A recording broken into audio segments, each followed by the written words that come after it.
Hey there guys, it's Dr. George here from thehealthybear.com, and today I just wanted to go through a bit of a checklist of common symptoms associated with depression. Depression is a very important illness, particularly in men, because it often goes unnoticed. Certainly in Australia, about 1 in 5 men will suffer with depression at one point in their life. By recognising early, not only can you help get people into some treatment, but you can also save lives as well. So let's have a look at some of the most common symptoms associated with depression. By far, usually the first symptom that will pop up is disruption of sleep. And that can include difficulties falling asleep, but also difficulty staying asleep, and more commonly, particularly in depressions that are associated with changes in hormones in the brain, that's early morning waking up, say 2 a.m., 3 a.m., and then finding it very, very difficult to fall asleep. Again, a lot of people will say that with depression that the sleep that they have is not refreshing. Lack of connection with your interests is very common in depression. Things that you would normally find enjoyable, or things that you would get a lot of pleasure from, suddenly, people find that they're just not getting the same excitement out of them as they do, and their interests start to drop off. And, somebody's on your bowling team, they're normally fanatical about bowling, and then suddenly, they're not turning up every week as you would normally expect them to do. That's something to consider. Could this person be depressed? Feelings of guilt are also very common in depression. Less so in men, but they do happen. Feelings of, did I do something wrong? Being that little bit extra sensitive, or, such and such is having a really bad day. Shit, I wonder if it was something that I actually did. That's another very common manifestation of depression. Concentration is usually extremely poor in people living with depression. They can sometimes seem vague, forgetful, disconnected, and that's usually because the sense of concentration is not as good as it could be.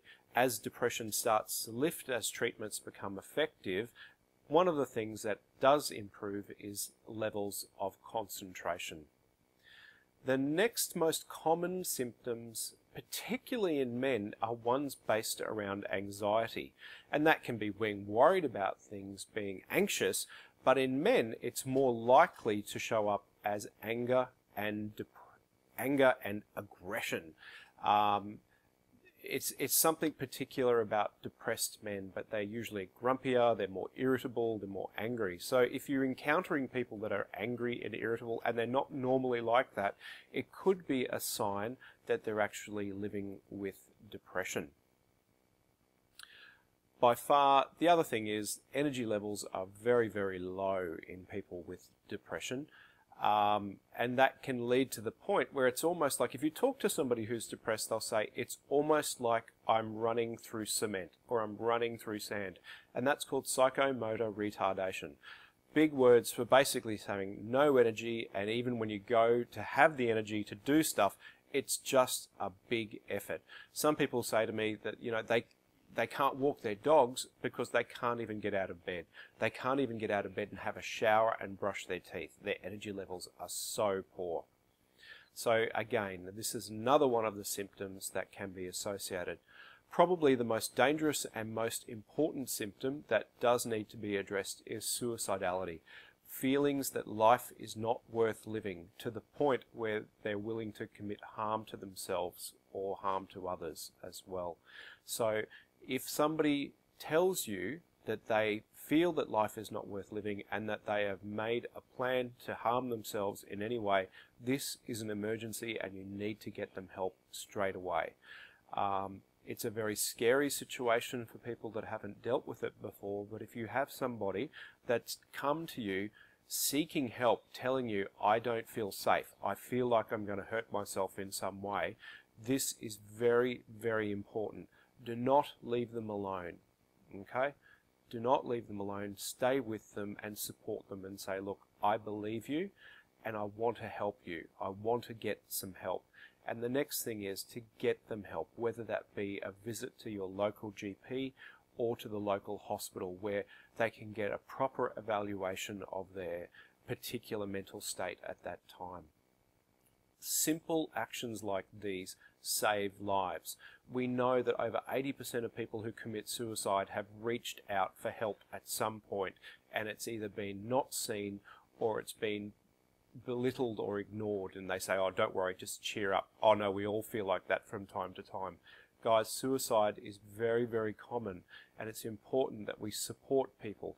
And it is scary, but we have to man up, that if somebody comes to us seeking help, that we have a duty to that person and we do have to get them help. That's a very, very important thing. So guys, depression is very common. It's more common amongst gay men and gay women as well. And there's many, many reasons for that. So I hope that this video has helped to share just a little bit of insight into some of the things you may expect to see if somebody's depressed. So let's go through that list just one last time. So that's interruptions in sleep, loss of interests, low energy levels, feelings of guilt, feelings of anxiety or anger or aggression, feeling that you just can't get things done, that you don't have the energy, you don't have the ability to get anything done, and finally suicidal thoughts. These are all very important symptoms, and if you or one of your friends may have some of these symptoms, it's important. Get to see a doctor as soon as you can, because it's early interventions that make a big difference and save lives. Guys, I hope that you have found this important message helpful, and I urge you to please share them forward with your friends. Have a great day. See you guys. Bye.